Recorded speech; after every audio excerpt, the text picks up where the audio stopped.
Hello and welcome to Somerset News Network. This is my second video of the day, and I'm still in the same location I was last time. I wanted to change it, but never mind. You will understand.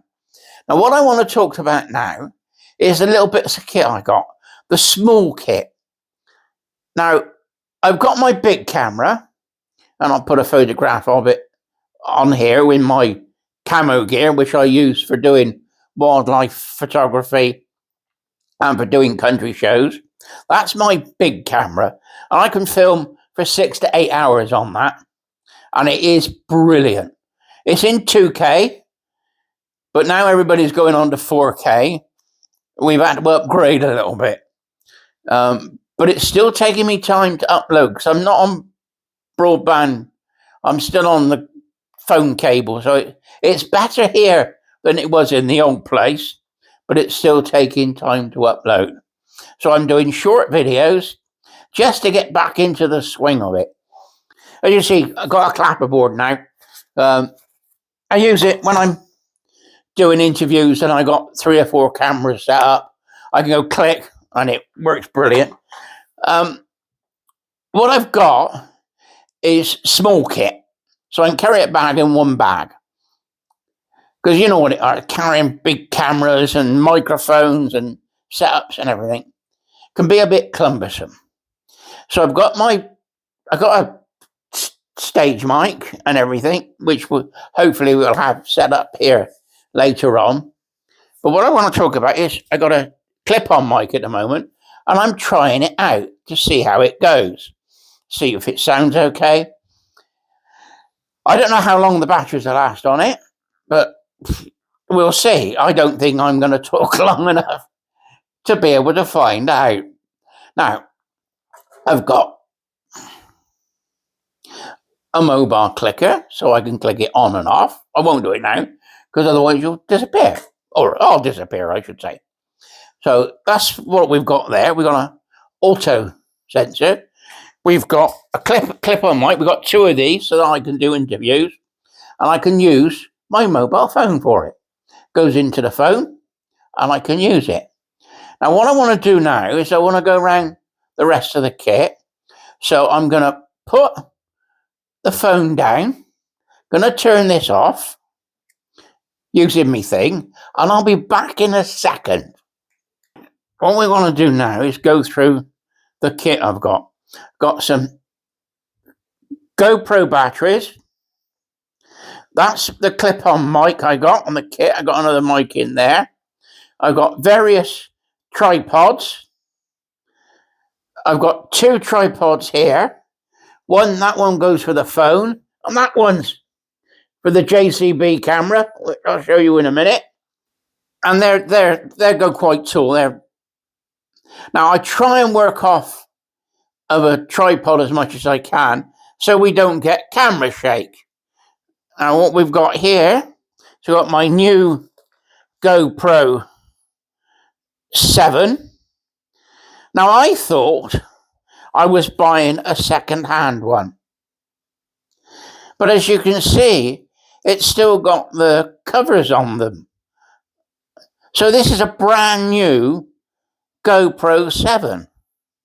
And I bought the rest of the kit with it. Yeah, it was a bit of money. I think I spent £175 for it. But I think that was a good buy. I think that's absolutely brilliant.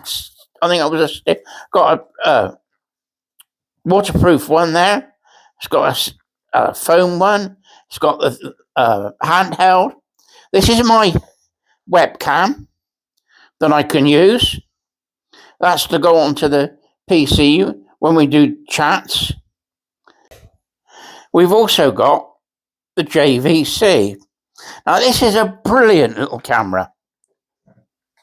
This is 2K again, and I really like it. I've done loads and absolutely loads of video. This is the 3rd one I've had. I bought a second-hand one to start with that cost me £40. That then went to Dally, and I couldn't get any vision on the screen. I bought another one I think I paid 20 quid for it off of eBay. And that lasted for 6 or 7 months. And then this again was another 40 quid. But this one's lasted longer. This one's lasted a long time. And it's brilliant. It charges up on there. I got the batteries from the other ones that I can use. I got spare batteries. The battery lasts for, it started that it would last in for about an hour. And then as time went on, it's got shorter and shorter. It lasts for about half an hour, well, which is enough to do any video that I do. And I normally set it up on the big tripod.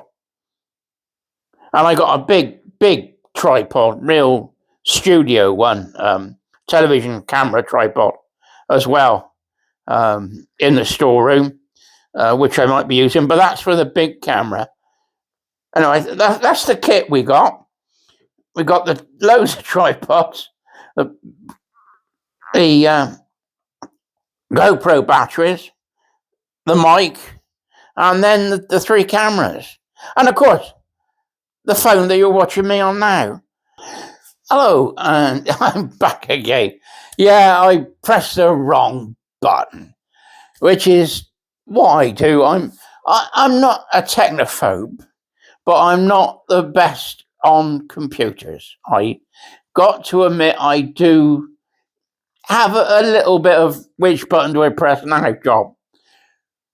But there you are. That's the kit I got. And this is what I'm going to be using to do my videos in this little office.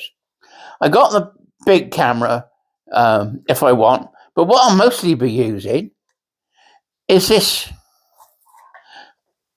little JCB camcorder and my new GoPro 7. I've got to get used to the GoPro 7. I haven't used it yet. I bought it 6 months ago. Then my PC went down, and then we were moving, and I just haven't done any videos, so it didn't get done. Loads of turmoil in the world in the moment. It's kicked off in Israel. Hamas has attacked and murdered, I think it's 1,200 people, maybe 1,500 people on Saturday. And my heart goes out to Israel. They tell me that they've been doing it for hundreds of years. Yes, they have, but that doesn't make it right. It's still wrong. You know, why haven't we solved the problem? You know, they've got to be neighbours. They've got to get on. There must be factions behind it that create the hassle. You know, because most people, when you meet most people, when you go around the world, most people want to get on. But they teach pure hatred of each other. And it can't be right. You know, if they talk about Christian charity, you know, and they say that Islam is a peaceful religion. Well, we didn't see much of that peace on Saturday, did we?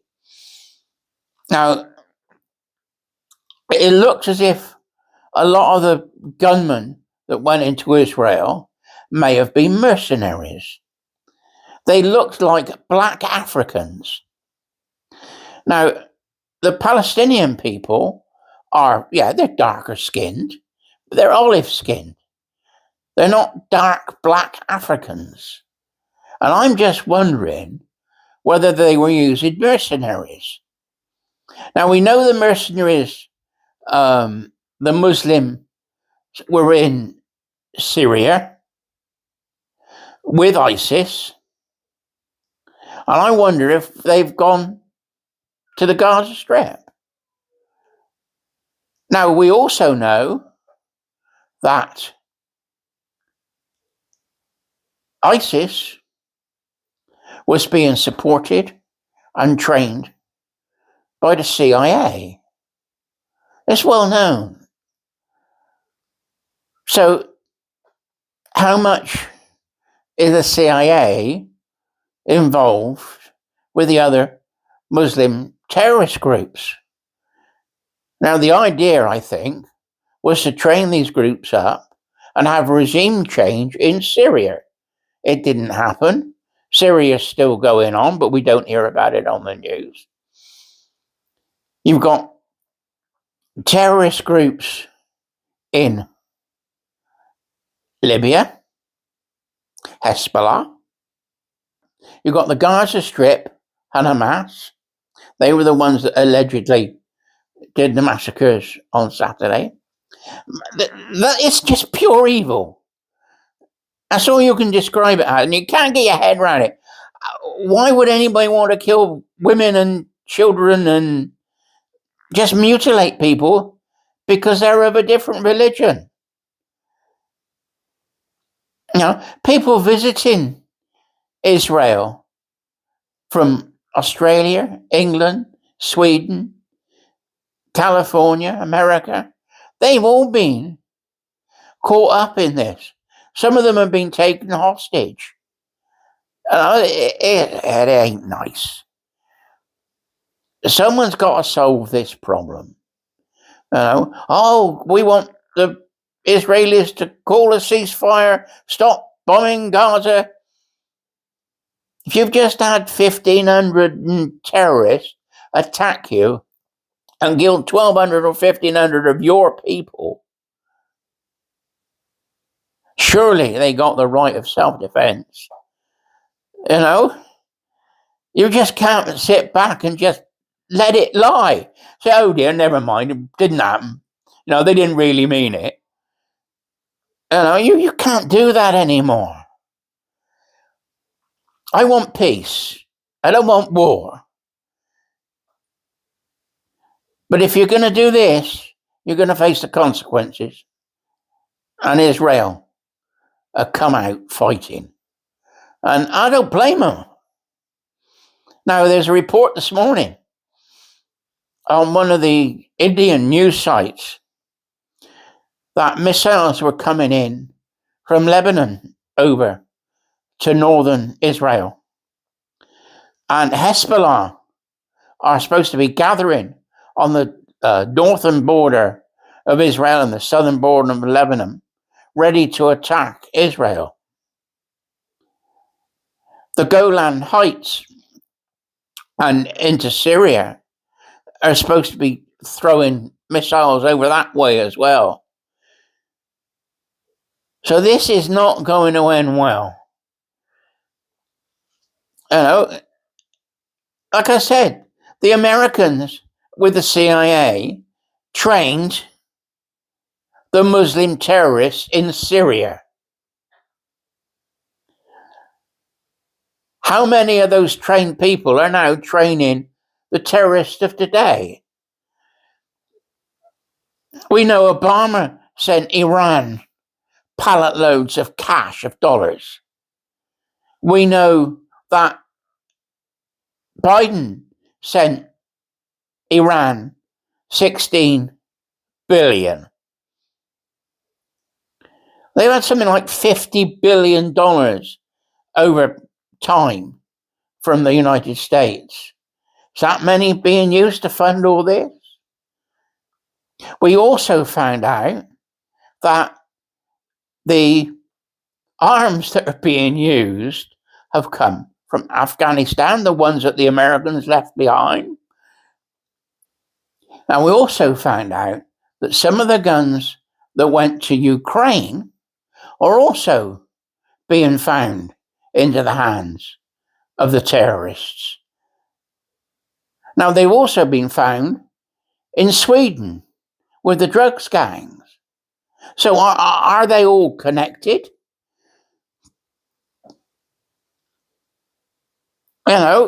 So you've got the drugs industry, the money laundering, the child trafficking, the female prostitution trafficking,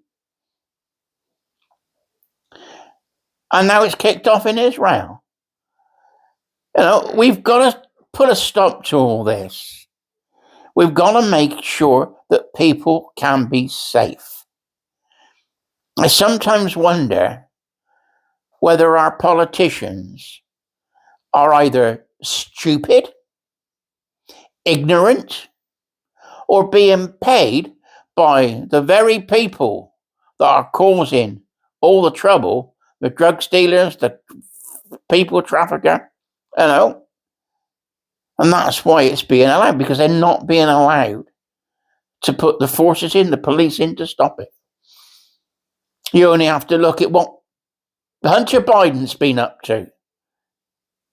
Has that been the cause of America not helping to police the world? Sitting back and let it go. It can't even police its southern border. We can't police our border. We've got people coming over in boats. I just wonder if it's all connected, all little strings. Somebody's got to stand up and say, hang on, it's enough. We have got to stop this before it goes too far. We've let all these people in. How many sleeper cells of these Muslim Islamic terrorist groups are in our cities? Look at all the Palestinian flags, and they're having a party on Saturday night, Sunday, up in London. How many of those are a sleeper cell for these terrorist Muslim groups? You know, how are we going to police it? Do we know about it? You know, it frightens me. The most important thing a government can do is house the people, feed the people, and keep them safe. They're reducing our ability to produce food by what they're doing with agriculture. They're not building the houses we need because there's so many people coming in that there's more people in here than houses that are available. So they're not housing us. There's so many people on the street. You go into Bristol and they're lying in, you go in early in the morning and they're in the doorways of the shops and they pack up and go in the centre and then beg. Oh, it's terrible. Yeah, there was always a few homeless, but the other morning I went in and there was so many. Just unbelievable. And to keep us safe. You know, well, I don't think we're being kept safe one iota. I think if the Muslims kicked off here, God forbid they don't. I don't want it to happen. But how would we police it? You know, we've had the attack so far, and yeah, we might have found the perpetrators, but it's always after the event. You know, we've got to be able to stop it before it happens. Anyway, that's my way of thinking, and I hope I'm right. This is Ian, Somerset News. We're signing off, and this is my new kit and my thoughts on the world, and my prayers go out to all the women, children, and people of Israel. Anyway, goodbye for now.